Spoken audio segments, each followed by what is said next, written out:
नमस्कार, मैं हूं अंकुर और आप देख रहे हैं सत्यहिंदी.com। एक नजर डालते हैं अब तक की सुर्खियों पर। केंद्र सरकार ने शुक्रवार को लोकसभा में बताया कि वर्ष 2020 में पॉक्सो के तहत 39.6% की सजा दर के साथ 47,221 मामले दर्ज किए गए। लोकसभा में भारतीय कम्युनिस्ट पार्टी मार्क्सवादी के सांसद एस वेंकटेशन के सवाल का जवाब देते हुए केंद्रीय महिला और बाल विकास मंत्री स्मृति ईरानी ने एनसीआरबी के एकत्रित राज्यवार आंकड़े पेश किए। आंकड़ों के मुताबिक 2020 में पॉक्सो के तहत सबसे अधिक केस यूपी में दर्ज किए गए। यूपी में सबसे अधिक 6,898 मामले दर्ज किए गए।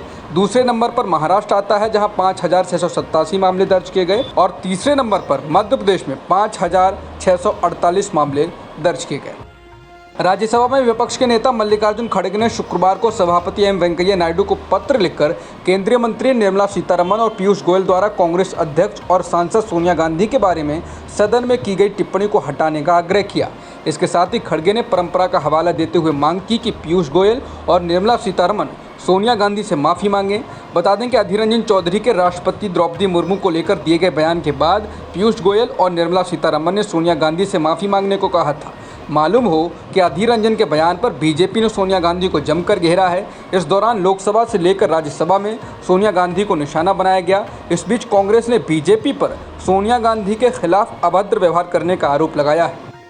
कर्नाटक में बीजेपी युवा मोर्चा के नेता की हत्या के बाद यूपी के योगी मॉडल को अपनाने की होड़ लग गई है। पहले मुख्यमंत्री बसवराज बोम्मई ने कहा कि अगर ज़रूरत पड़ी तो योगी मॉडल अपनाएंगे। इसके बाद अब कर्नाटक के उच्च शिक्षा मंत्री अश्वत्थ नारायण ने कहा है कि हम यूपी से 5 कदम आगे जाएंगे। मंत्री ने कहा कि उन्हें गिरफ्तार किया जाएगा, लेकिन ये हमारे कार्यकर्ताओं और लोगों की इच्छा है कि ऐसी घटनाएं ना हो। उनकी इच्छा के अनुसार कार्रवाई होगी, दोषियों को पकड़ा जाएगा, चाहे वो मुठभेड़ हो। हम यूपी से 5 कदम आगे जाएंगे, हम यूपी से बेहतर मॉडल देंगे। उन्होंने कहा कि कर्नाटक एक प्रगतिशील राज्य और मॉडल राज्य है, हमें किसी का अनुसरण करने की ज़रूरत नहीं है। कर्नाटक में बीजेपी युवा मोर्चा के नेता प्रवीण नेट्टारू की हत्या के मामले की जांच अब एनआईए करेगी। कर्नाटक सरकार ने हत्याकांड की जांच एनआईए से कराने का फैसला किया है। इसको लेकर मुख्यमंत्री बसवराज बोम्मई ने डीजीपी और दूसरे वरिष्ठ अधिकारियों के साथ बैठक के बाद फैसला किया और फिर ऐलान किया। इस बैठक में वारदात को सुनियोजित हत्या बताया गया। बता दें, बीजेपी युवा मोर्चा नेता प्रवीण नेट्टारू की बीते मंगलवार को कुछ बाइक सवारों ने चाकू से गोदकर हत्या कर दी थी, जिसके बाद बीजेपी के कार्यकर्ताओं में जमकर गुस्सा देखा गया। विरोध प्रदर्शन किया गया और बीजेपी कार्यकर्ताओं के निशाने पर खुद के ही प्रदेश बीजेपी अध्यक्ष तक आ गए। उन्होंने नलिन कुमार कतीर की कार को घेर लिया और धक्का मुक्की भी की। इसके साथ ही बीजेपी कार्यकर्ताओं ने संगठन से इस्तीफा देना भी शुरू कर दिया। उनका कहना था कि बीजेपी की सरकार है और फिर भी वो बीजेपी कार्यकर्ताओं के जीवन की रक्षा करने में विफल रही है। स्कूल भर्ती घोटाले के सिलसिले में गिरफ्तार बंगाल सरकार के पूर्व मंत्री पार्थ चटर्जी ने अब कहा है कि वो उनके खिलाफ रची गई साजिश का शिकार हुए हैं। मंत्री के पद से हटाए गए पार्थ चटर्जी से जब पत्रकारों ने सवाल पूछा तो उन्होंने कहा कि वे एक साजिश का शिकार हुए। बता दें, स्कूल भर्ती घोटाले को लेकर ईडी ने पार्थ चटर्जी और उनकी सहयोगी अर्पिता मुखर्जी के यहां से छापेमारी की, जिसके बाद अर्पिता मुखर्जी के यहां से 50 करोड़ से अधिक कैश बरामद हुआ। इसके अलावा 5 किलो सोना भी ईडी ने बरामद किया। इसके बाद ममता बनर्जी पर उनको मंत्री पद से हटाने का दबाव बढ़ गया और आखिरकार उनको पद से मुक्त किया गया।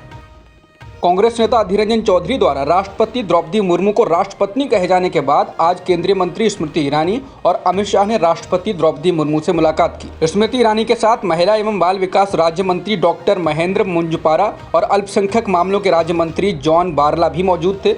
हालांकि मुलाकात के बारे में कोई अधिक जानकारी सामने नहीं आई है, लेकिन हाल में राष्ट्रपति को लेकर पक्ष और विपक्ष आमने सामने हैं। स्मृति ईरानी ने संसद में कांग्रेस को जमकर घेरा है। उन्होंने संसद सत्र समाप्त होने के बाद भी सोनिया गांधी को घेरा। इसके बाद उनसे और सोनिया गांधी से कहासुनी भी हुई, जो भी एक विवाद का विषय बना हुआ है। राष्ट्रपति को लेकर दिए गए विवादित बयान के बाद कांग्रेस सांसद अधीर रंजन चौधरी ने कहा कि जिस तरीके से कल सोनिया गांधी को निशाना बनाया गया, उसके लिए सरकार को माफी मांगनी चाहिए। अधीर ने कहा कि मैं इस विवाद के केंद्र में हूं, लेकिन बीजेपी सोनिया गांधी को निशाना बना रही है। अधीर ने इसके साथ ही कहा कि उन्हें कल संसद में अपने खिलाफ दर्ज शिकायतों पर जवाब देने का मौका नहीं दिया गया और उन्होंने आज भी इसके लिए मौका मांगा।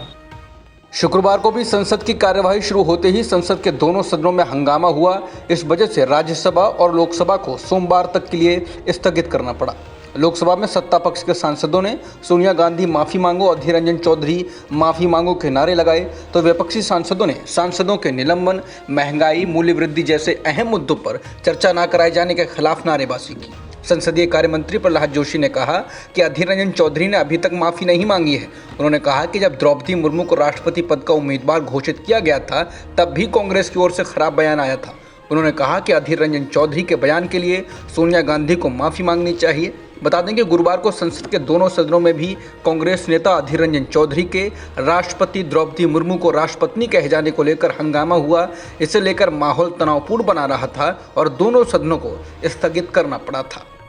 दिल्ली हाईकोर्ट ने केंद्रीय मंत्री स्मृति ईरानी द्वारा कांग्रेसी नेताओं जयराम रमेश, पवन खेड़ा और नेटर डिसूजा के खिलाफ दायर मानहानि के मुकदमे पर समन जारी किया और नेताओं को स्मृति ईरानी की बेटी के खिलाफ लगाए गए आरोपों के बारे में किए गए ट्वीट और अन्य सोशल मीडिया पोस्ट को हटाने का आदेश दिया। आदेश में कहा गया है कि अगर वो उस आदेश का 24 घंटों के भीतर पालन करने में विफल रहते हैं तो सोशल मीडिया प्लेटफॉर्म्स को सामग्री को हटाने के लिए निर्देशित किया जाता है। बता दें, कांग्रेस केंद्रीय मंत्री स्मृति ईरानी की बेटी के द्वारा अवैध वार चलाने का आरोप लगा रही है और इसको लेकर वो लगातार हमलावर है। उसने कई सबूत भी पेश किए हैं, लेकिन अदालत का प्रथम दृष्टया विचार था कि ईरानी के खिलाफ वास्तविक तथ्यों की पुष्टि किए बिना निंदनीय और फर्जी आरोप लगाए गए। कोर्ट ने यह भी कहा कि कांग्रेसी नेताओं के ट्वीट रीट्वीट से ईरानी की प्रतिष्ठा को गंभीर चोट पहुंची है। रेस्टोरेंट से संबंधित दस्तावेजों पर गौर करते हुए अदालत ने कहा कि ईरानी को कभी भी कोई लाइसेंस जारी नहीं किया गया था। दायर केस में social media platform Twitter, YouTube और फेसबुक को ईरानी के खिलाफ आरोपों, प्रेस कॉन्फ्रेंस के वीडियो और उससे जुड़ी सामग्री को हटाने का आदेश देने की मांग की गई थी।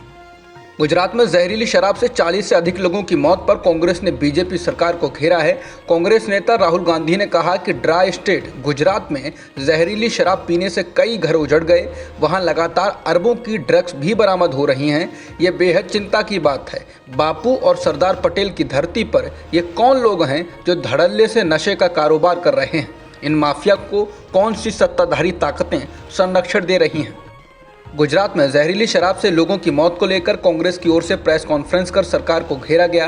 कांग्रेस नेता पवन खेड़ा ने इस दौरान कहा कि गुजरात में अवैध शराब के कारोबार को जानबूझकर छिपाया जा रहा है। खेड़ा ने कहा कि सरकार जानबूझकर आंखें मूंद कर बैठी हुई है और यह हमारा आरोप है कि सरकार के ऊंचे स्तर पर अगर मिलीभगत ना हो तो यह संभव हो ही नहीं सकता।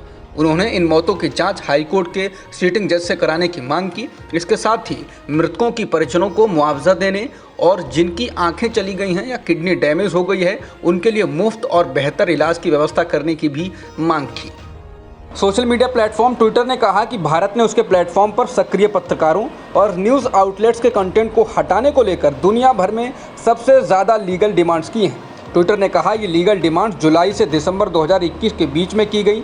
सोशल मीडिया कंपनी ने कहा कि भारत उन 5 देशों में शामिल है जिन्होंने ट्विटर को कंटेंट ब्लॉक करने का आदेश दिया।